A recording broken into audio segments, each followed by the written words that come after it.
The newest advisory just coming in from the National Hurricane Center, and Milton is growing in the Gulf of Mexico. Hurricane Milton is bigger and a little stronger as of the latest advisory. Winds now up to 150 miles an hour. Today is the last full day for Floridians to prepare for Milton, with a massive evacuation ahead of its landfall. The National Hurricane Center issuing a dire warning, saying, quote, Milton has the potential to be one of the most destructive hurricanes on record for West Central Florida. Milton, as they go on to say, is an extremely serious threat, bringing a catastrophic storm surge, destructive hurricane force winds, and we also have a high risk for flash flooding.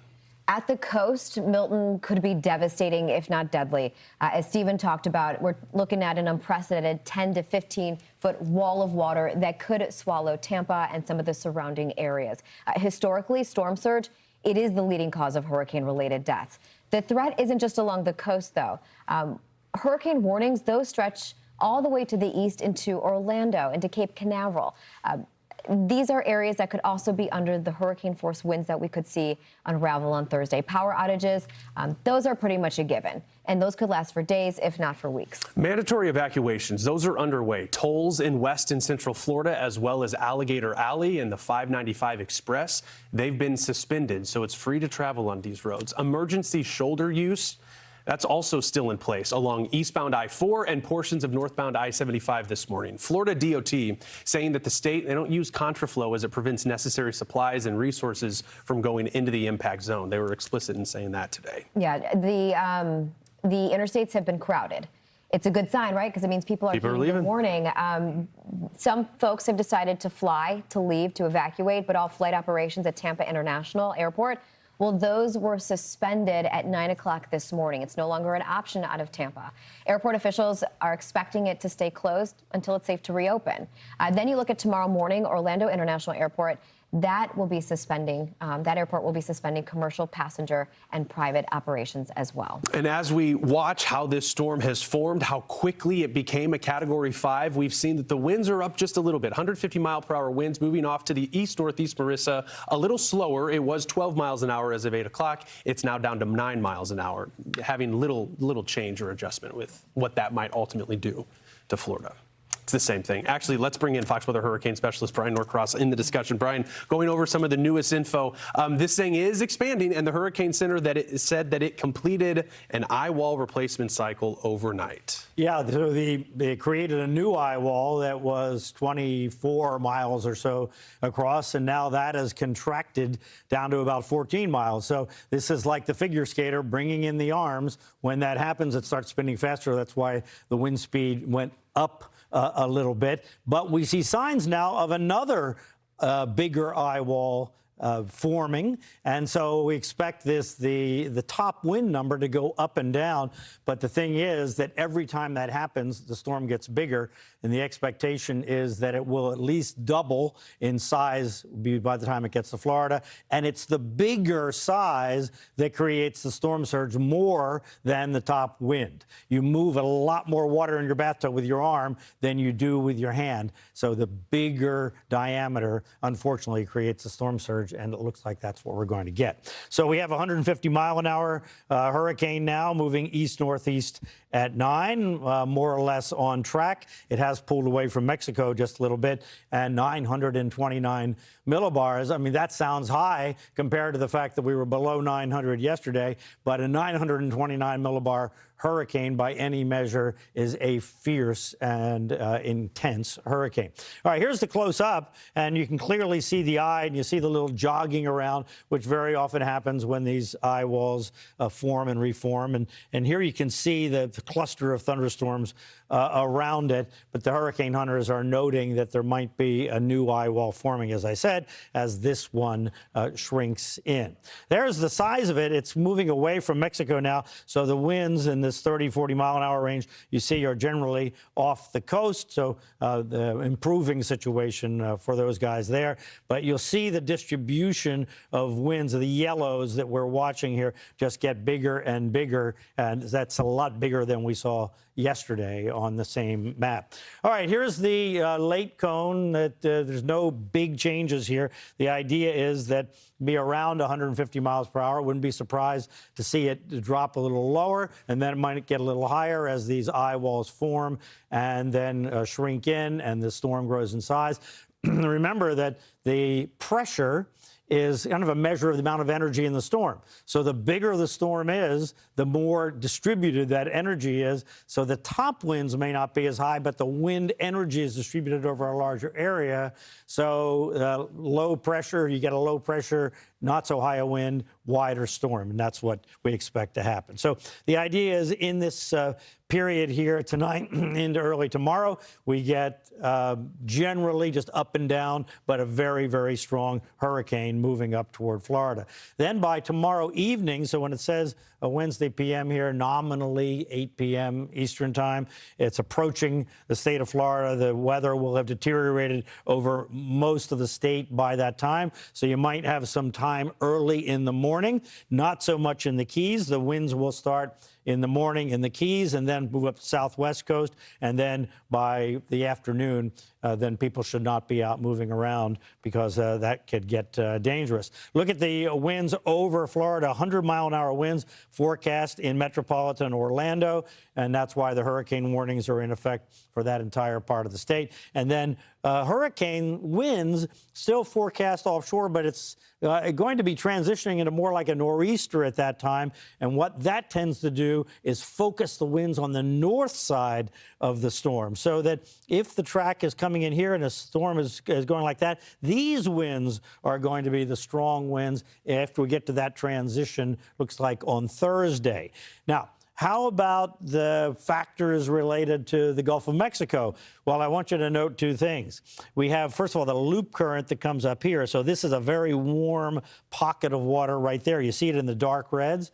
And then look at this. This is from Helene, kind of a cool stretch going north, left over from Helene, relatively cool. It's still in the 80s. But then another very, very warm pocket of water over the shelf here just off the west coast of Florida. So it's going to have these two opportunities to get energized from the temperatures of the water there. So here's the hurricane warning area, all of central Florida down to southwest Florida, on up into northeast Florida. Be ready for hurricane force winds by tomorrow night. That's the message. Be ready for that. This is where you park your car. This is ready for power to go out. This is ready for your water supply not to work, and so forth. Be ready. Tomorrow night is when this is going to happen. Storm surge on both coasts, especially on the west coast, of course, with the stronger winds. But we have seen these departing storms cause significant storm surge on the northeast coast of Florida. I'll show you in a second. You know about the numbers, up to 15 feet. We talk about Tampa Bay, but Longboat Key, the Sarasota area, on down to Venice, down to Englewood, which is just north of the Fort Myers, the Charlotte Harbor area, all depending on exactly where this storm comes ashore. It comes ashore there, it comes ashore there, and will push that storm surge south, up to 10 feet in the Fort Myers area and also to the north of Tampa Bay. Then on the other coast, here you have 4 or 5 feet. So in the Jacksonville area, on down to Flagler Beach, St. Augustine, and so forth, the wind is going to come this way. I'm going to show you that in a second. And then down, you see the yellow in here? That's the St. Johns River. So what happens is the water gets pushed in and then down the river, and there can be significant flooding in Jacksonville, on down to all the way down the river, actually can be affected by this. So check your local National Weather Service forecast. Here's what's going on. Okay, there's our hurricane. There's the dry air. And look what's happening here. This is the dip coming in the jet stream. So this dip is going to go like that, and that's what's going to drive this up the cone. Folks in the Keys concerned because it looks like it's coming in that direction, but this dip is a very strong dip. It is going to take it up the cone toward the west coast of Florida. Exact angles, no way to know. The other thing is this is a lot of dry air here and strong winds. So what's going to happen, it's going to drive up into the dry air and strong winds. And here we see it on the model. There's the dry air. There's the dip in the jet stream there. There's your hurricane. Okay, so here we go, and watch the moisture. And the hurricane's going to push back against that dry air. And you notice what's happening here is it really shifts up to the north. Why is that? Because energy from the north comes in here and powers the left side of the storm, gives it extra energy, and we get this redistribution and some drier air coming in here. But this is near landfall, 9 o'clock tomorrow night. Now landfall nominally just after midnight. So it's beginning this transition, but it's also spreading out. Strong winds here all the way down to the Keys and the southern tip of the state.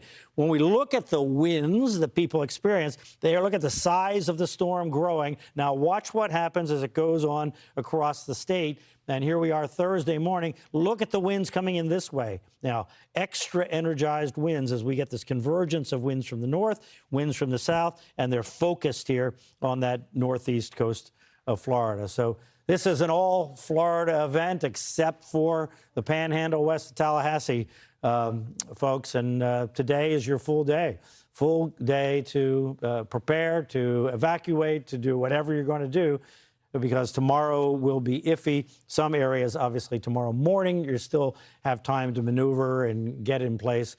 But it's coming, and it's going to happen. Bottom line is, don't be caught. We've had time to adjust this. It's a really hard thing. I mean, it's a really, having lived through this in South Florida, this is a really, really hard thing for people to imagine because they've never experienced it, like the people that went through Andrew. They had never experienced anything like that. This won't be an Andrew-type storm. Andrew was like a tornado. So, 2x4s were penetrating the concrete. That's not going to happen here. There's going to be safe places if you're not flooded. This is going to be a storm surge event. So we have to get away from the water, get to high ground, stay in interior places, and be ready for a long time without power, maybe water, and maybe access to other areas where you can get help. Yeah, it is. There's so many things we could talk to you about, Bryan, really, when it comes to the threats that are in Florida, in addition to just the fact that you have recovering communities with debris, a lot of debris on the ground, dangerous debris. One of the things you talked about with Tampa was the double surge threat. So as Milton approaches, where the center falls in regards to Tampa, and then also as it tries to pull away, in addition to the surge threat at Tampa that we're concerned about, the potential for a foot of rain also trying to work its way out. Yeah, so the Florida has rivers. It's relatively flat, so all those rivers drain either to the Atlantic or the Gulf. So that's an issue. Let me the double surge thing is just it's a little academic, but it's kind of interesting here. Cody, maybe you can help me if I don't get the right map, but I can kind of show it on this map here. So the idea is that if the storm comes very close to Tampa, something like this, in the beginning, the wind is coming around like this and driving the water into Tampa Bay.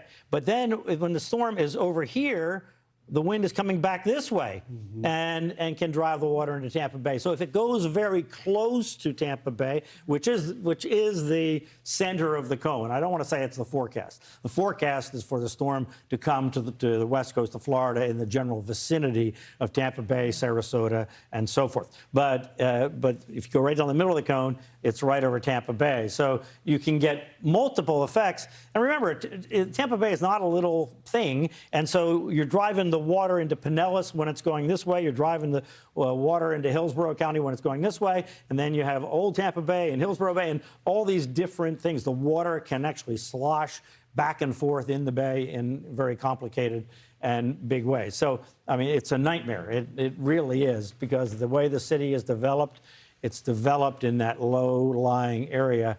Pinellas County, back in the 1921 hurricane, was largely covered by water from the Gulf.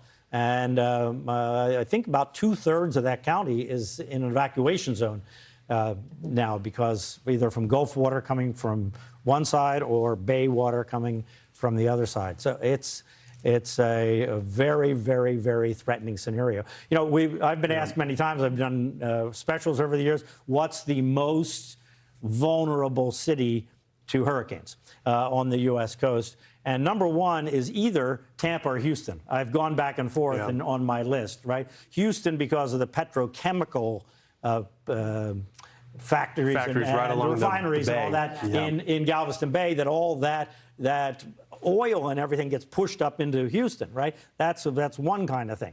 This is the kind of thing where so much of the city is vulnerable to being just overrun by Gulf water. Yeah, and we knew that Helene would be a test and certainly some significant damage, as we've talked to people saying it was unimaginable what we experienced with Helene, and now to see a worst case scenario playing out now regarding Milton, and few changes with this track. This track has been highly confident. I know you'd said it yesterday, Bryan. We'll have to wait till the hours before landfall to see and detect any of those small wobbles. So something to watch. Bryan Norcross, our Fox Weather hurricane specialist, joining us. Appreciate that insight, Bryan.